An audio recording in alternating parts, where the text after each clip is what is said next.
lance là maintenant.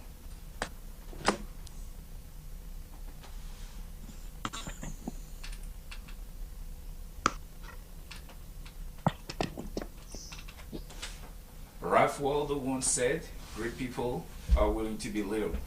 Why little? Because they put themselves in a vulnerable position in order to learn. Learn from people experience, learn from the knowledge, and be inspired by them. My guest today is someone who used social media as an amazing way to promote himself and his business. How he switched a career and how he had to adjust in order to be successful at what he does. Hello everybody, welcome to the Magnificent. My name is Alve. My guest today is Billy Nguenang. How are you doing today, brother?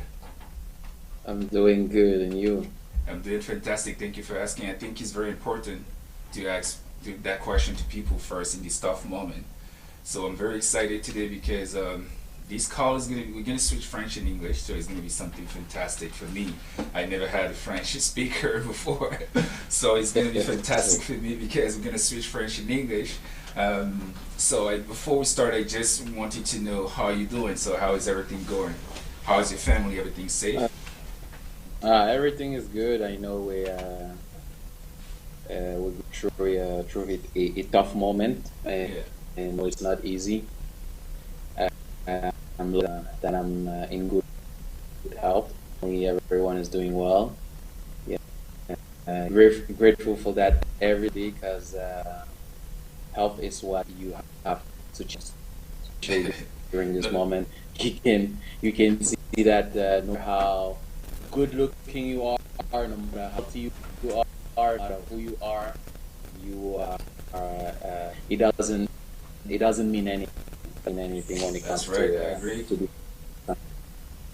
Yeah, yeah, that I totally agree. So right now is we're living a very tough moment, given the pandemic and everything around that. So we have to be blessed to be healthy, and we hope everything will go back to normal soon. Um, yeah. so tu es un agent, tu es un courtier immobilier, donc je voulais d'abord te poser cette question. Pourquoi courtier immobilier? Pourquoi cette carrière? Euh, pour carrière, c'est sûr que arrivé là, je vais élaborer un petit bref parcours euh, depuis mon arrivée ici au Canada. Euh, donc, je suis arrivé en 2000, fin 2011, début 2012. Ça va faire à peu près 10 ans. Et puis, j'ai eu la chance et en tant que résident permanent, c'était comme un groupe familial. Et puis, et là, on s'entend que ici, en tant qu'étudiant, c'est pas du tout. Donc, je connais du monde qui sont arrivés en tant qu'étudiants pareil. Puis, le domaine du travail et tout, donc c'est pas du tout la même chose. Donc, j'avais ça en résident permanent directement. Ça avait dit que je pouvais aller au marché du travail dès mon arrivée. Donc, je suis arrivé. Puis, avec la mentalité africaine, non, je vais aller aux études, je vais continuer l'université. Et puis moi, ma sœur, ça fait longtemps qu'elle et elle m'a dit, dans ce pays ici, l'éducation à la université, c'est important. Mais dans ce pays ici, on prend d'abord euh, l'expérience. Donc, quand elle m'a dit ça, regarde, le début, un petit travail attendant. Par la suite, tu pourras quand tu travailler, aller à l'école. Tu sais, en Afrique, c'est un peu difficile. On a ça en Afrique à l'école, soit tu travailles. Ouais, Puis, ici, quasiment, c'est différent. Donc, il y avait d'abord ça, il y avait d'abord cette façon de faire là qu'il fallait briser, puis il dit, ok, nous sommes à l'école, il faut qu'on intègre au système, il faut on, on apprenne le système, comment ça fonctionne. Fait que, du coup, premier job, j'ai appliqué pour avoir une job comme dans un centre d'appel, comme tout nouveau immigrant, tu sais. Puis là, j'ai travaillé où j'ai beaucoup appris. J'ai appris comment, tu sais, la culture ici, comment les gens se comportent, puis tout. Donc, à partir de là, j'ai eu des opportunités qui m'ont fait grandir dans le domaine, dans le domaine sur le marché du travail. Donc, j'ai appliqué dans différentes compagnies. J'ai travaillé avec plusieurs boîtes du coin. Et éventuellement, j'ai travaillé avec RDC.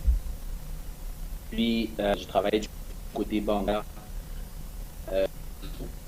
Puis, il y a eu, je pense que c'était en 2013, poste du côté des assurances, toujours chez RBC.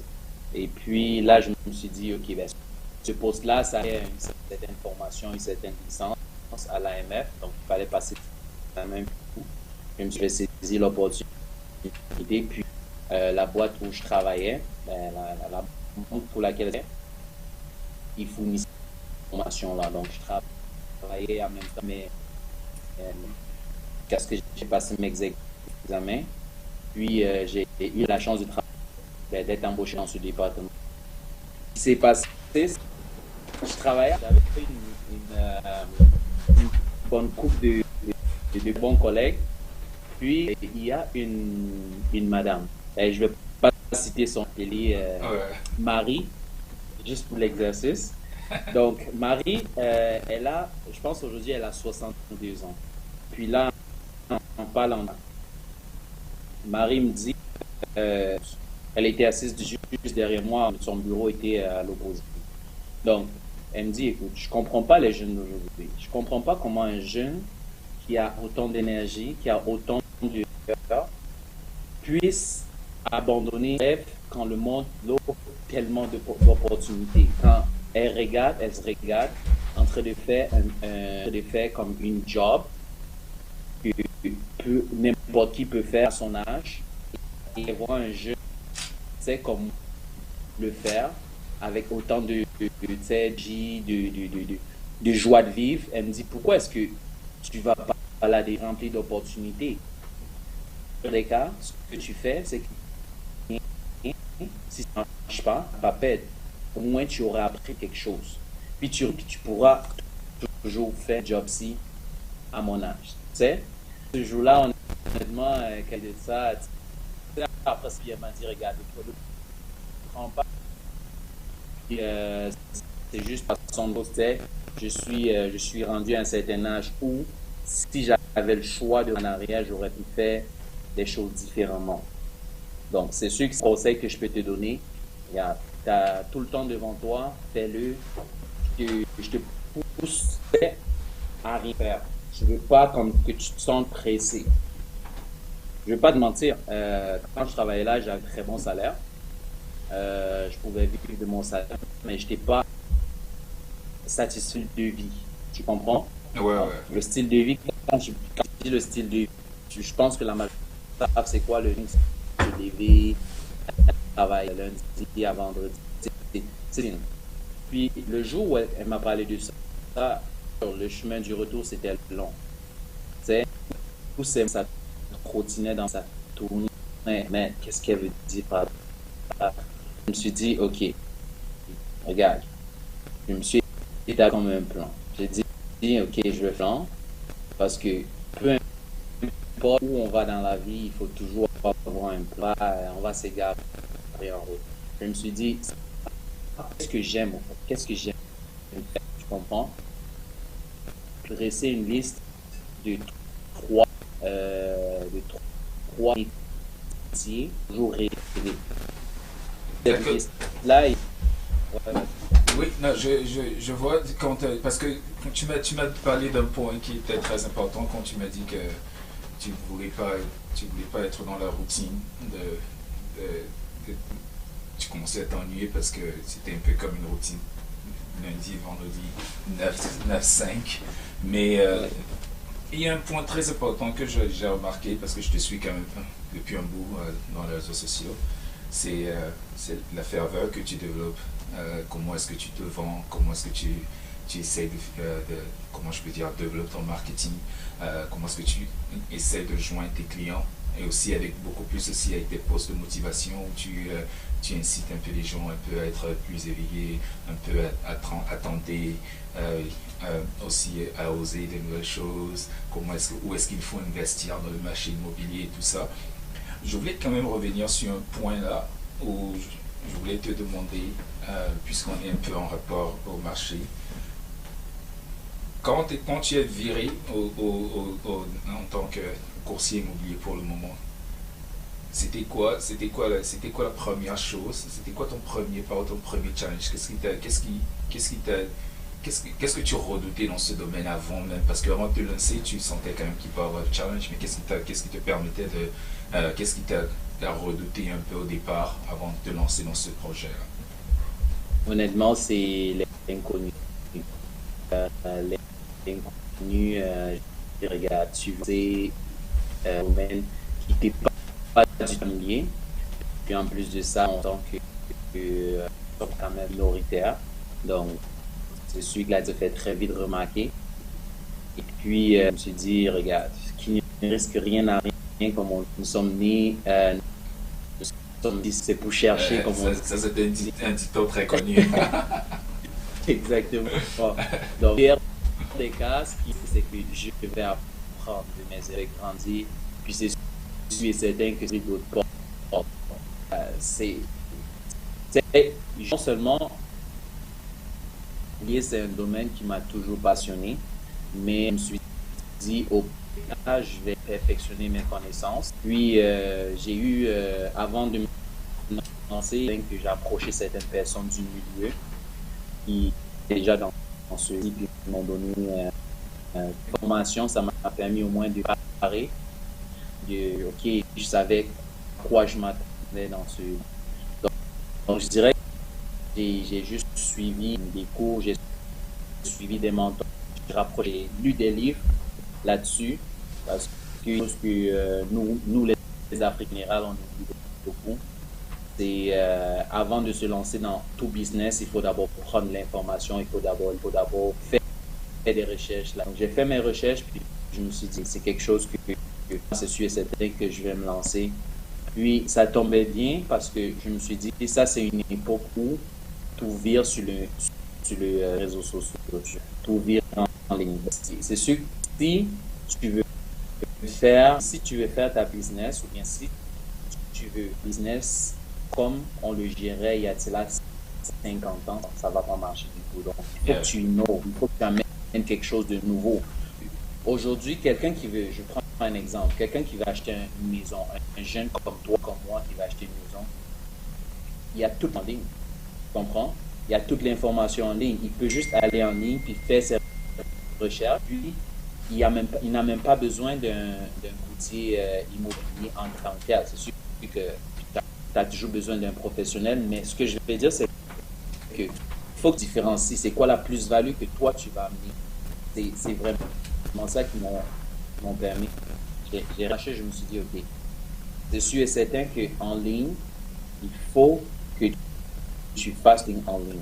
Il faut, parce que c'est ça que ça prend de nos jours. Oui, mais donc, qu'est-ce que. Moi, chaque jour. Je voulais aussi, je voulais en fait, sans t'interrompre, c'est que je voulais un peu savoir, qu'est-ce que ça t'a requis de devenir courtier immobilier? C'est quoi? Tu as fait des cours de formation spécifique, ou alors donc, c'était quoi la transition de ton travail d'avant, comme à RBC, comme tu l'as dit, et pour quelle formation tu as eu pour devenir courtier immobilier? Oh, effectivement, j'ai suivi une formation ici au Québec. Je ne sais pas comment ça se passe à Toronto, mais je pense qu'il y a une institut. J'ai suivi mes cours liés à l'OACQ. L'OACQ, l'organisme de l'auto-écoutage immobilier au Québec. Ouais. Donc, ce sont eux qui... c'est comme un organisme un peu bref. Eux autres, ils se chargent de réguler le marché immobilier au Québec. Donc, pour ceux qui sont courtiers immobiliers, il y a des cours que tu dois prendre, il y a une formation que tu dois suivre, tu dois réussir ces examens-là. Puis, par la suite, tu sais d'autres examens à l'autre. Donc, les cours en avant, ça te prépare l'examen final. Oui, Donc, c'est combien, yeah, c'est la durée des cours, c'est combien d'années? C'est moi, ça combien de m'a mois? pris quasiment je travaillais, je le faisais à temps partiel.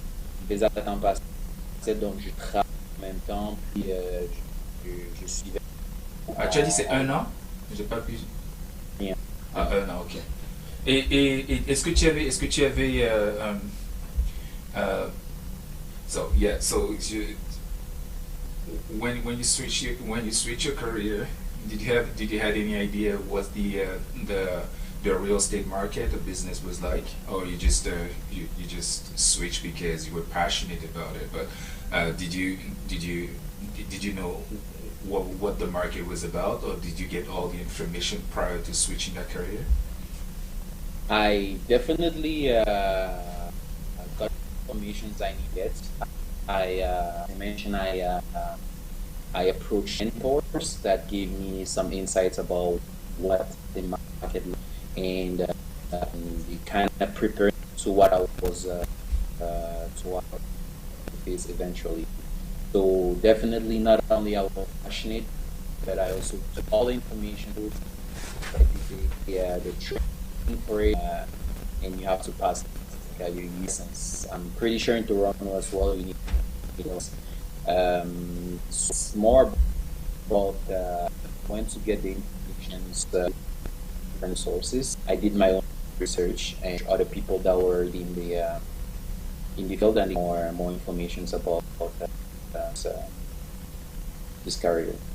Yeah, but so now, let's say, for example, given what is happening around the world with the pandemic and all that, what would you say about is it the right time to buy or purchase? So would you advise someone to sell at this time or to purchase at this time? Because it looks like it seems like when you don't have the enough information, there's a lot of assumption we get because we say, okay, maybe now it's complicated because people don't want to buy because of the pandemic, because maybe in the area we're in is more complicated, the price, my house was probably losing some values, or I can't buy because, or maybe this is the right time to buy because it's cheaper. So in your perspective as a real estate, so would you advise someone to purchase or to sell or both? So what do you think? To be honest with you, there's the best time to buy was yesterday, Is the and what? it was yesterday the best time to buy. As in, Okay. like, if you're planning on buying a house, whatever it is, investment property, whatever, it's time.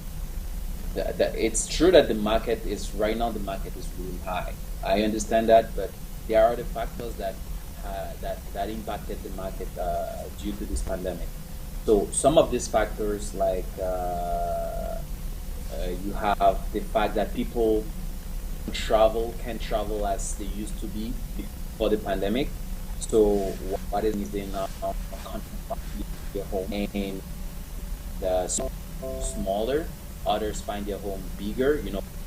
So there's always people that are like others that are willing to buy. It's just that this year is more favorite uh, for uh, for those who sell. Inventory is very low, and due to factor, the price they higher than the so if you're someone that is selling right now, is the time to sell. If you're someone that is buying, the prices might look a little, but don't forget, this is how real estate works. Oh, Like sorry, I missed you can, something. So you mean, so it will be better for the seller or for the buyer at this time? I think I it's missed right it. for the seller. Oh, it's better Right for the now, it's seller? really, yeah, right now it's better for the seller because of the fact that the inventory uh, is high, and there are people that are willing to. That's why you see you call it in English, in French, la surenchère, Yeah. multiple offers, where you have a home, you have like 10 offers on the home, or you know what I mean. So right now, it's a little, be honest with you, I'm working with some buyers.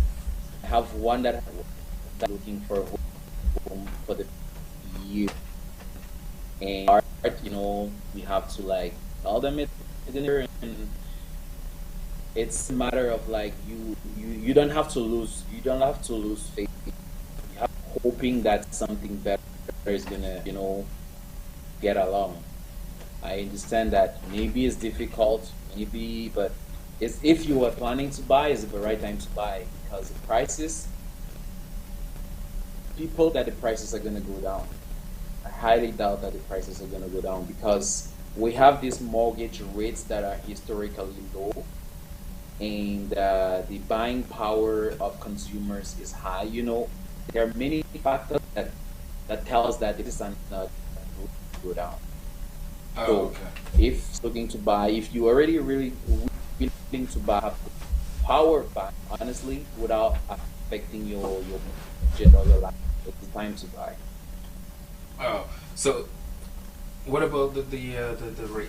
Is the rate now stable, or The there's rate always is very, very low. I don't know the rate. I think she's not. I think it's in Quebec. You can variable rates at point 1.5.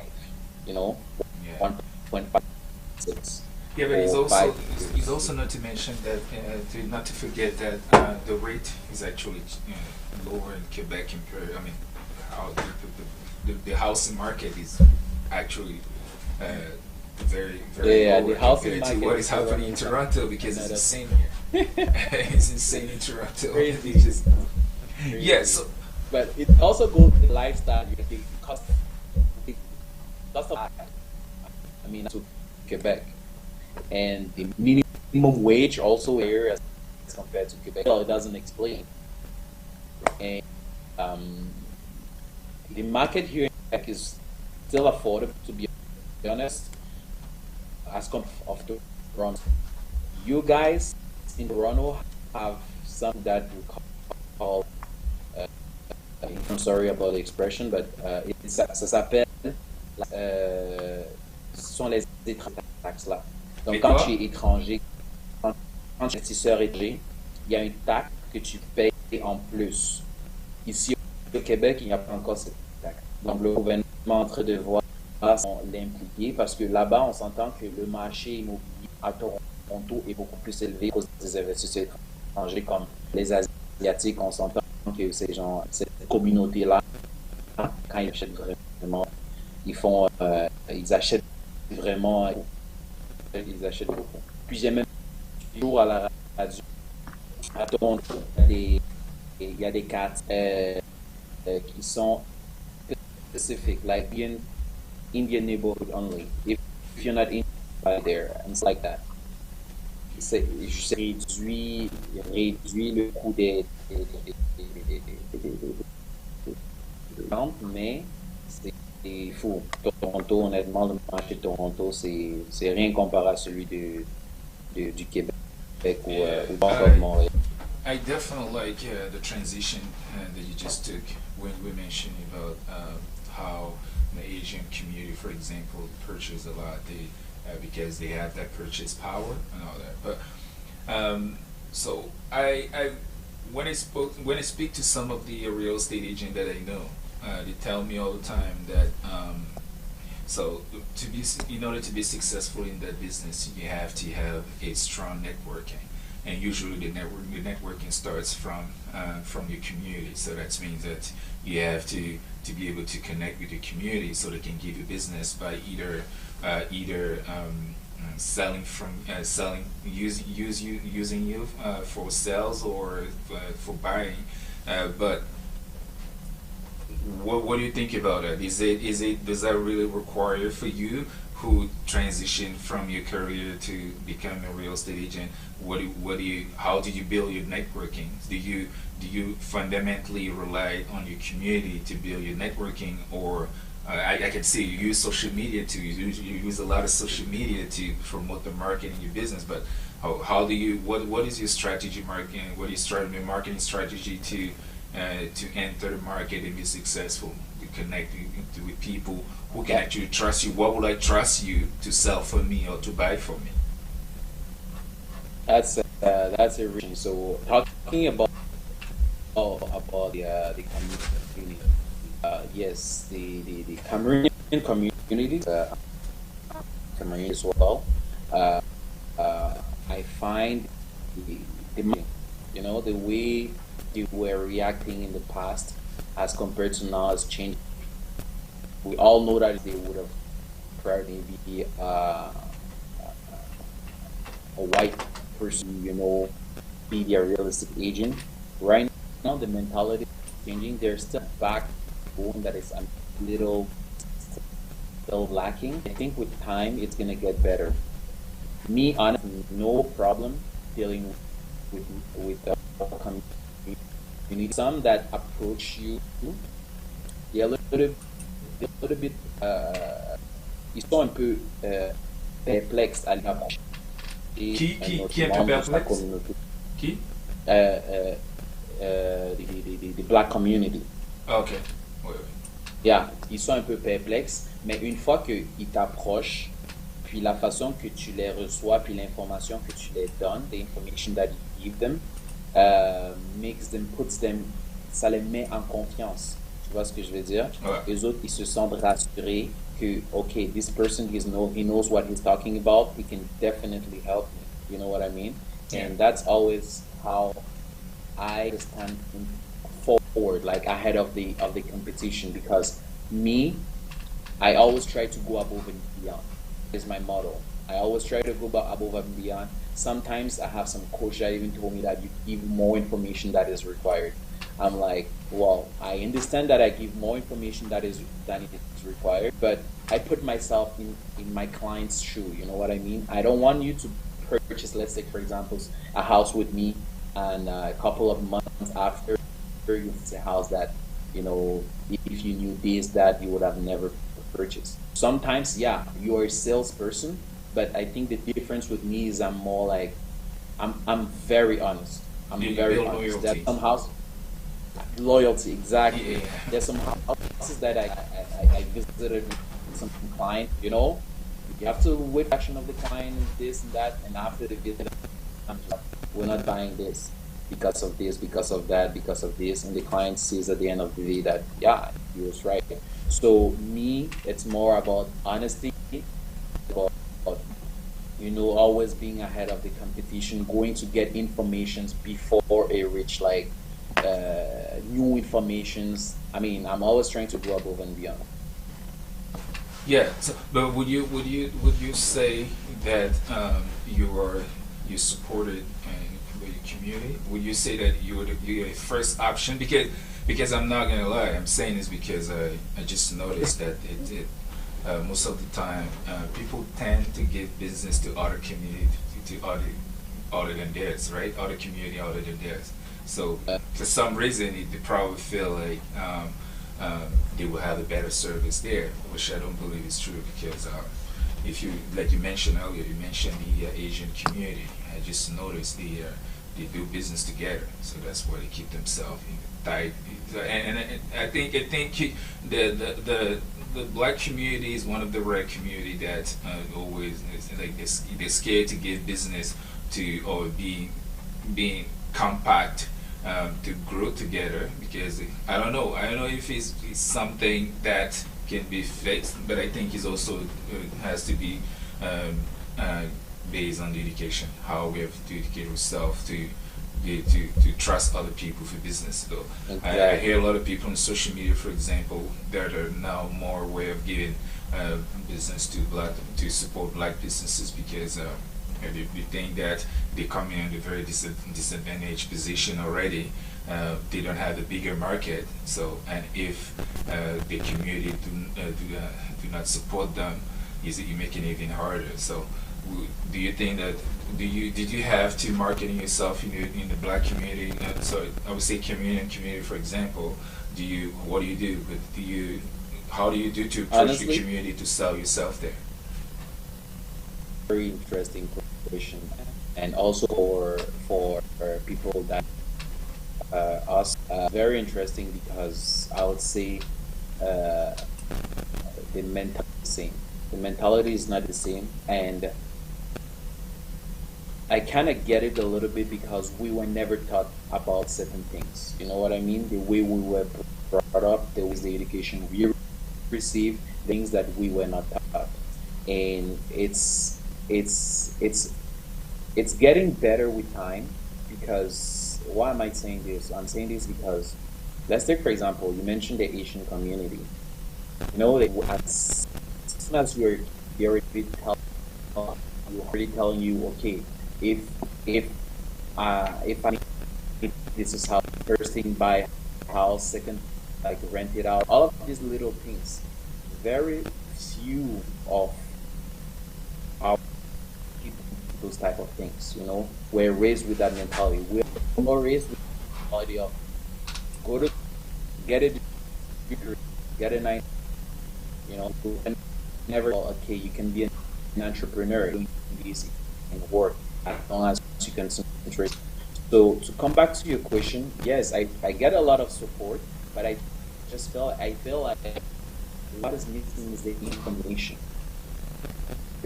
that uh, uh, our that want to know invest in real estate, but what they're missing is the information where to start. They don't know how to start because they were never taught about it.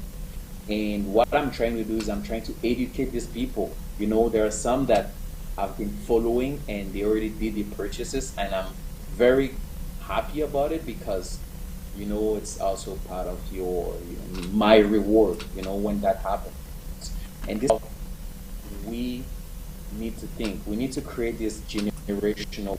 I've seen people that are very open to this mind. Okay, yeah, I want to learn how to.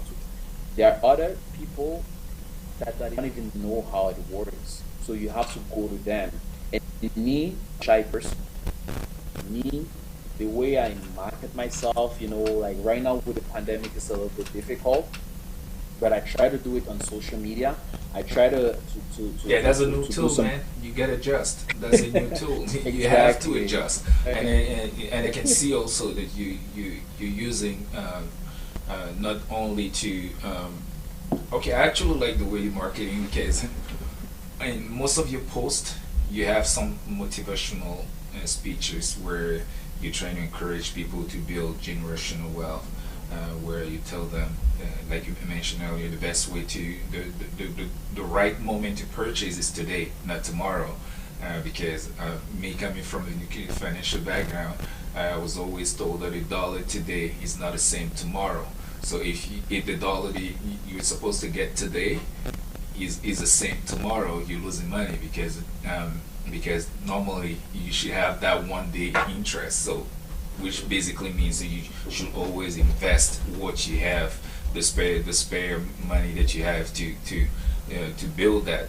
Um, what I also noticed with you when you on social media is how you promote. Um, um, I don't know if it's fitness. I don't want to say that, but because I think the message behind what you do all the time is to ensure that the right mind is most important. So in order to perform well in what you're doing, it could be in your job, it could be for school, it could be whatever you're passionate about or whatever you do for a living. If mentally you're not good, you won't be able to do it better. So I think also like the fact that you also promote working out, how to outdoors activities, all those kind of stuff. So do you use those strategy marketing, for example, to reach out to your customer? So is this something that when you talk to your client, do you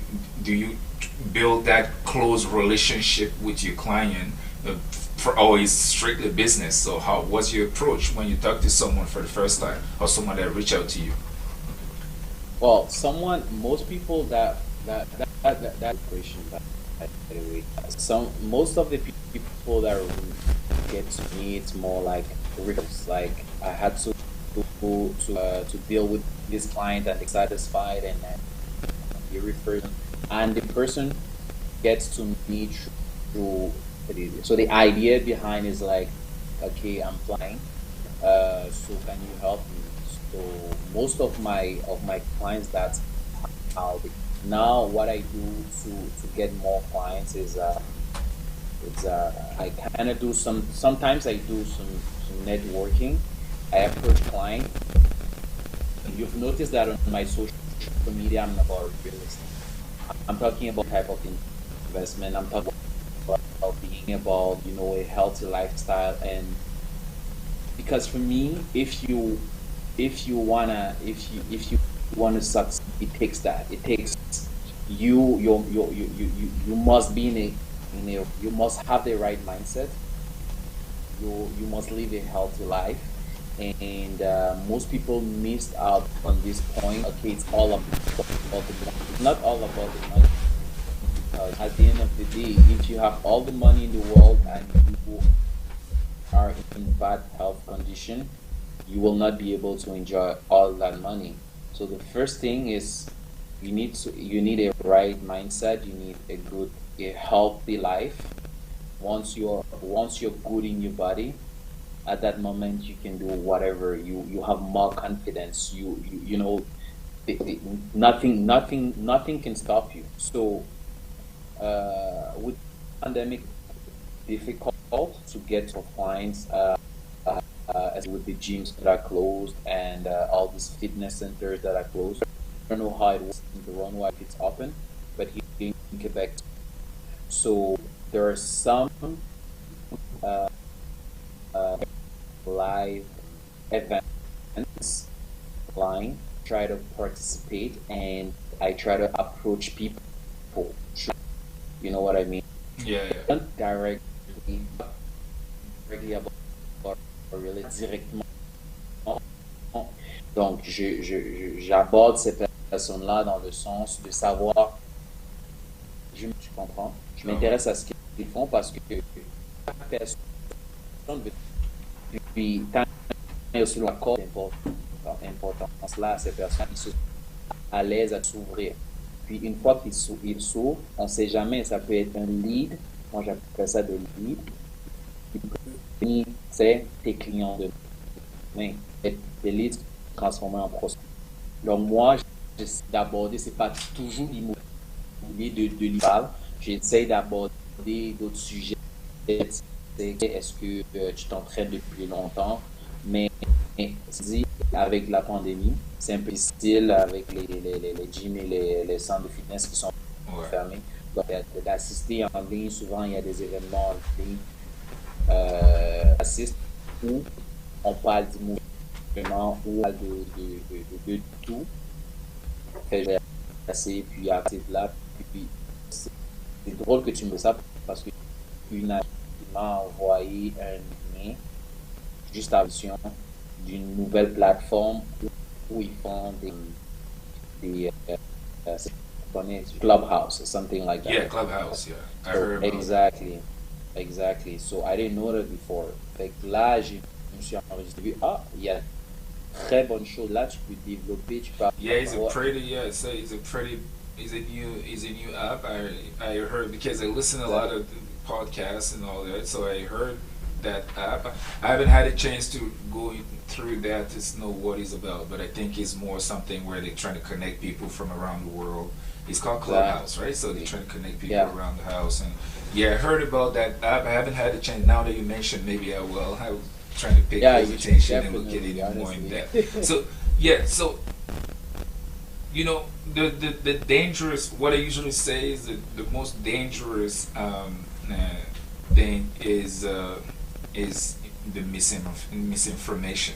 And a lot of time the lack of information make the worst decision, because we don't know that the action that we have in today might have an impact on us tomorrow. So I'm saying this to say,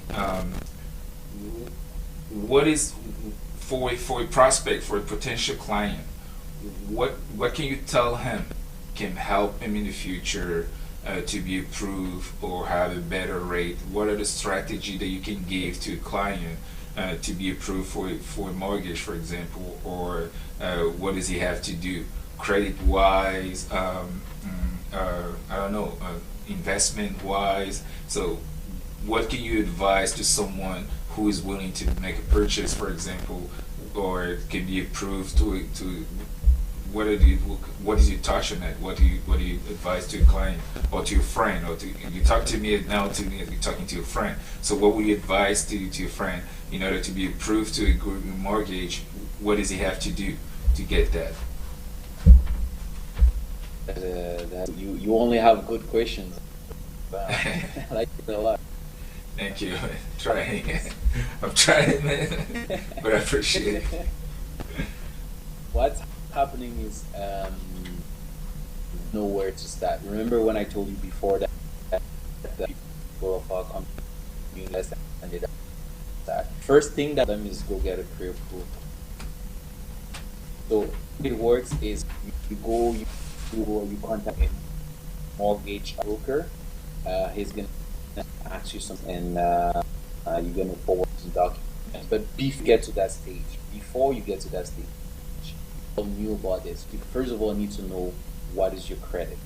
What does your credit look like? The first thing that a lot of people to forget is credit. You have a million cash, but if your credit is not, and if your finances, or if it's not in the bank will ever lend you money unless you pay what you want. You know what I mean? So say it again. If it's not what, that means that's that part. What? So there's a lot of people that have cash, that have money, but it's not in the bank. It's not sitting, or they have it in liquid, like in that. Okay, I have cash. I can afford this. I can afford. They tend to forget that the most important thing is credit. It's the way les emprunteurs, the way lenders look at you, is your credit looks like. If this is managing credit accordingly, you understand? So what I'll ask someone that is just starting to planning in investing is let it be to go ask a loan. You need to have a good credit. You need to know what does your credit look like, and you look at it. There is a lot of like companies that can. There's Equifax, there's TransUnion, there's even free with the comma where you're standing. Yeah. So that is the first. Second thing is the budget. If it's someone that was planning, doing used to do a budget planning, you need to do that. You need to know what is your capacity, your capacity d'emprunt. If ever you're planning on buying a house now, what do I need? How much do I need to put on the side? You know, what is the cash down that I need? Of that, you can start preparing before starting looking for home. That is the second thing, and the other, honestly, get yourself a professional. It's gonna guide you through every step. He got a training. He went to school. He's trained to reach that goal. So maybe you I don't know if I'm pretty sure you already have one, and people that are listening to, if you don't have one, you know it's free.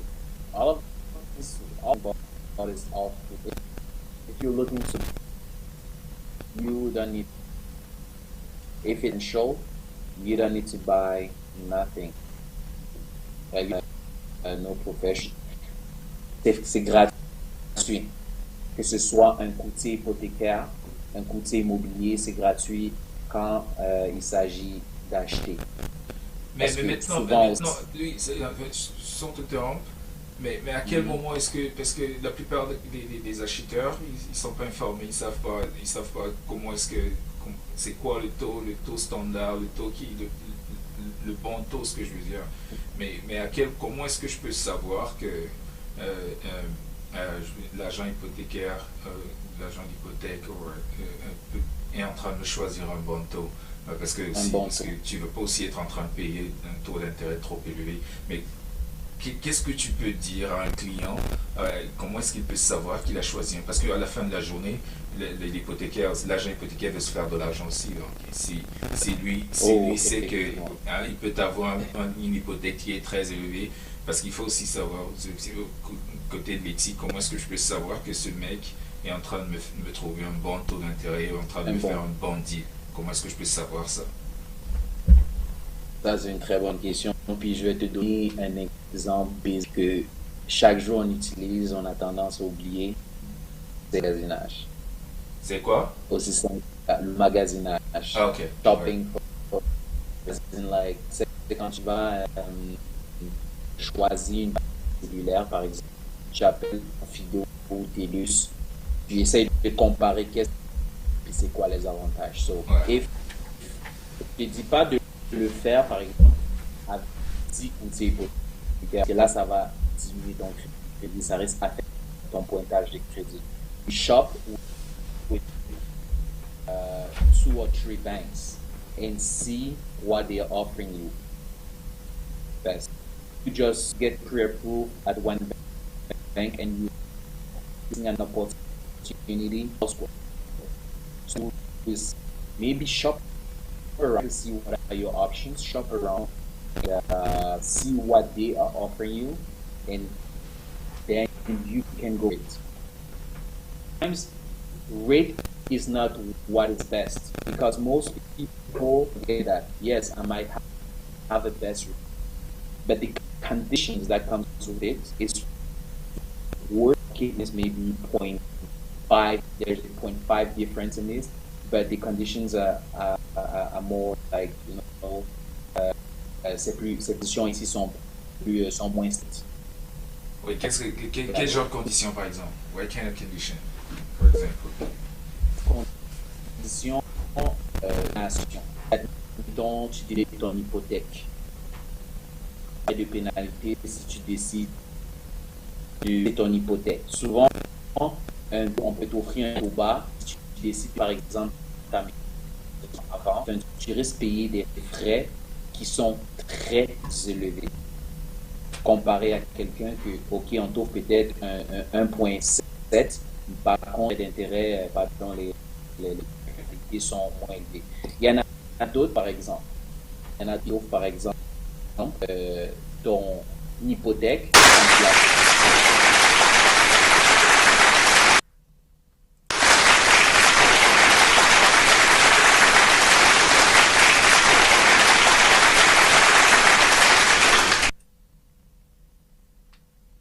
Allô? Tu m'entends?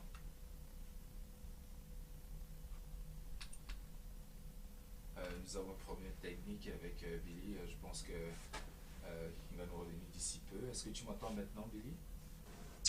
Est-ce que tu m'entends? Ah ouais, je t'entends mieux maintenant. C'est Oh, bon. ok, C'est parfait. ça le truc. Donc, C'est ça aussi le problème du direct, c'est qu'on peut être confronté à des non, c'est situations. normal. So this is exactly what I like about the life is like we can have some difficulty, technical difficulties sometimes. So this is a fantastic thing about being live on the show. But yeah, so now I can hear you better. So what were you saying? That you were mentioning about I mentioning was, the I, condition for the condition yeah, that are coming with having it. So if I get you right, you said earlier that it's not always the interest rate that matters because sometimes the interest rate can come with like very tough conditions and you might and if you fail those conditions you're gonna realize that you're probably paying or it's more expensive for you.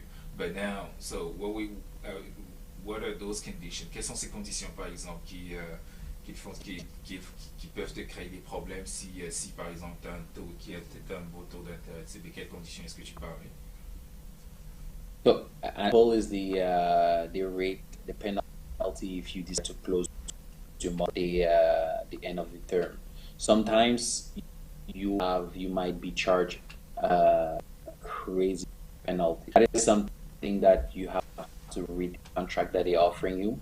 And also sometimes they are offering to pay for the notary fees, welcome taxes. So you have to ask what does that imply because if ever it's some all, but some if they are offering you a low interest rate and offering you those type of gifts, sometimes when you decide to change mortgage companies, you might have to reimburse those amounts. So, those are the little things that you make sure that your contract what is written in, and that's why I'm saying sometimes the rate is not the only factor to consider. The Yeah, but factor how the customer knows the standard rate? Because I'm sure, let's say for example, I want to purchase. Where do I get the information? This is the best rate at the moment. So let's say for example, 2.5 is an acceptable rate. How do I get that information that 2.5% is a good rate, for example? So where do I know I'm online. in the good rate You have, category? I think there is a it's a rate hub. I think so. Uh, I the last time I checked, but also have to understand that the rate that one company is offering you might not be the same rate that this company is offering me. All and credit, because you might sometimes I hear this crazy story. Okay, I have a friend ordered 1.6 with RBC. I've been and you offering me the factor the every case is one of the factors determines the rate is your credit score. Or the higher your credit is, the better you're gonna get a will be The better lower. rate? So the better rate, exactly. Oh, okay. Another factor is the amount that you're asking. So your mortgage, le montant de l'emprunt hypothécaire. Yeah. You might have a mortgage at 250,000 and you have a higher rate than me that has a mortgage at 500,000 with a rate at 1.5. You see? So sometimes those are the difference that you have to take into consideration So the because bigger, so what you're trying to bank say is that the bigger the mortgage amount, the lower can be the rate. Is that what you're saying? sometimes exactly. Oh, okay. Sometimes, most of the time, because the fundamental behind it is the bank is trying to make money. You understand? And this opportunity when you take Yeah, it makes sense. a bigger mortgage. So sometimes those are the type of stuff that you have to think about. Yeah, it's not because my friend was offered this rate that I must have, but that's what I'm saying. The most important shop around. Yeah, so yeah, that was gonna resume that. So you said the first thing your first advice to your customers are to shop around first, so to see what is the best option for them, what is the option that suits them, and the second thing is you said the credit score. So the credit score is good to always check your score to make sure that your credit score is on point. Um, and then you also said the third point is the credit, the interest rate. The interest rate is not always, so correct me if I'm wrong, it's not always the factor to take in consideration. It's always good to pay in low interest, but you said it's not only. It's also the terms of the contract are very important to so, but is it Exactly. something negotiable? So the terms of the contract, or is something that is set or assigned to an interest rate? Definitely negotiable. Okay. Definitely. So don't accept the first rate that the bank is giving you. I'll try to say, the shopping techniques, the negotiating. It's always okay. Well, all you can do, you do due diligence and shop around first, and tell them that, yeah, don't accept the first. No, I've been given a better rate with the bank. Can you do? Yeah, so we're 6 minutes away from this. I wanted to ask you real quick. How do I trust my real? So why do I choose a real estate? Oh, okay. Let me ask you properly. How can I choose the best? How can I choose the best real estate agent? So what would I, for example, Uh, Billy? What would I choose Billy? Based on what? Because oh, at the end okay. of the day, at the Okay. end of the day, as a client, I want to save as much as I can, right? So if I'm selling, I want to sell as the highest price that as I can, as I can, and if I'm purchasing, I want to purchase at the lowest price that I can. But what should I Exactly. trust Billy to satisfy me? Why do I choose Billy? How can I choose a better real estate agent? You said it yourself because I'm the best. Guess what? I'm the best. So, how how do you choose a good real estate agent? To be honest, you have to shop around, as in everything. You have to look at what has the person done in the past that make you trust him. Because it's all about everything with every day. It's all about trust. And once you approach him, you can ask him like just by talking with him, you can see his attitude. You know if he's trying to sell or if he really cares. You know what I mean? So it's shop around, look at his record. I'm pretty sure you know this in a real estate. Try to challenge him, and try to see if he can bring something you know new to what you're looking. And I think every case is different. Someone might tell you, okay, this person is good because he received a good service. Another person might tell you because it's really about trust in this industry, in every industry I think. Yeah. C'est plus la confiance. Si tu m'approches, tu me demandes pourquoi est-ce que tu vas faire affaire avec moi. Moi, je vais être franc et honnête avec toi. Je vais te dire la vérité. Je ne suis pas le plus ancien, mais je ne suis pas le plus nouveau non plus. Mais sûr, c'est que moi, tes intérêts, je les ai à cœur comme si c'était les miens. Puis moi, je vais toujours que mes clients soient satisfaits parce que un client satisfait, C'est la loyauté, ouais. Un tu perds, c'est tu perds. Le bouche à oreille de nos jours, c'est très important. Si tu as un bon service, il va te référer tout le monde. Donc c'est comme ça que moi je travaille honnêtement. Moi je m'appuie beaucoup plus sur mon côté loyauté, sur mon côté honnêteté, franchise. J'ai toujours les besoins de clients à que je suis pas juste là pour, comment on dit, pour vendre ma marchandise. Là. Ok, d'accord. Très brièvement, qu'est-ce que tu fais? Qu'est-ce que tu fais quand tu es au travail? C'est quoi tes activités, ton hobby par exemple? Je sais que tu aimes beaucoup de football, ce qui s'appelle soccer ici, mais c'est quoi ton activité quand tu es au travail? Qu'est-ce que tu fais d'autre quand je suis au travail? Quand je vais honnêtement vais voir ma famille, j'essaie de connecter le plus avec lui.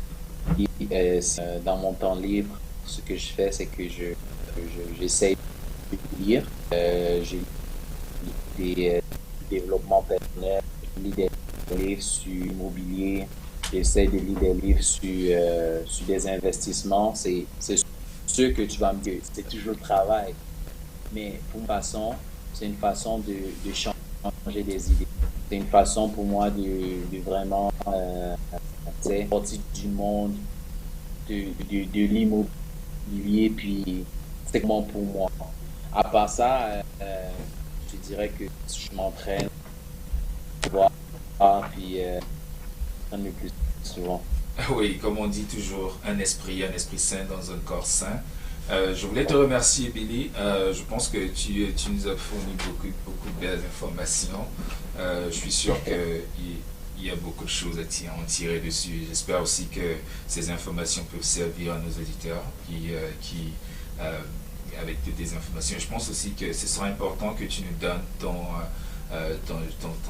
compte Instagram si tu veux partager pour que nos auditeurs puissent savoir exactement s'ils ont besoin de te contacter et ils peuvent te contacter. C'est quoi ton compte Instagram pour que si tu peux le dire rapidement pour les auditeurs? Mon compte Instagram c'est Billy Billy Nguenang Ngue donc avec ça vous êtes capable de me trouver sur LinkedIn, sur Facebook, sur Instagram. Puis, honnêtement, je voulais juste quelques petites, si j'ai encore le temps, de te remercier d'abord de m'avoir donné l'opportunité de passer sur ta chaîne. Je sais que c'est pas facile sur les temps qu'on traverse, mais je voulais juste te dire bon courage pour ce que tu fais. Puis, lâche pas, c'est sûr que c'est pas facile. Et vraiment, je vois comment tu es passionné de ton temps, tu donnes ce que tu honnêtement, je dirais un gros coup de chapeau. Tu essaies de faire sortir, tu sais, comme tu dis souvent, les, les hauts de l'ombre, ceux qui sont en arrière, pas en arrière-plan, pas toujours en avant. Tu essaies Ouais. de le ramener vers la scène. Donc, honnêtement, je tiens à te remercier, puis à te féliciter, puis te dire de ne pas lâcher, puis sky's the limit. Sky's Merci, the limit. j'apprécie. Comme je dis toujours, c'est la force en unité, en union, c'est la meilleure. Donc, c'est-à-dire que si tu es fort et que et que je suis fort, ensemble on peut soulever les montagnes. Mais par contre, si tu es fort et que le mec qui est près de toi n'a pas la même force que toi et que vous avez besoin de déplacer la montagne, si tu n'avais pas transmis une partie de ta force, je pense que ce sera compliqué. Donc vous pouvez pas atteindre l'objectif commun de repousser les montagnes. Donc c'est pour ça que c'est important pour moi de pouvoir soulever la communauté, que la communauté soit soudée et que je suis sûr que c'est ensemble qu'on pourra réaliser des bonnes choses. Je te remercie, Billy. Pour le temps, je vais dépasser déjà mon temps. Je te remercie pour le temps que tu nous as donné. J'espère que tu passes. Je te souhaite un excellent week-end et je te parle plus tard, ok? Ok, pas de souci. J'aurai la chance de repasser tout de suite. Si Ok, honnêtement, si tu, regarde, on va juste. ok, merci. Non, Merci à toi, Billy. ouais, Tu passes allez, un merci à excellent toi. samedi et tu prends soin de ta famille aussi. Surtout, sois safe. Je sais que les chiffres sont très Je sais. montés dehors, là. Il faut faire très attention. Et Ouais, surtout, prends soin de toi et de ta ouais. famille, ok? Toi, Ok, ciao. Merci, au revoir. Thank you for listening to the Magnificent Show. Have an amazing weekend. Okay, bye.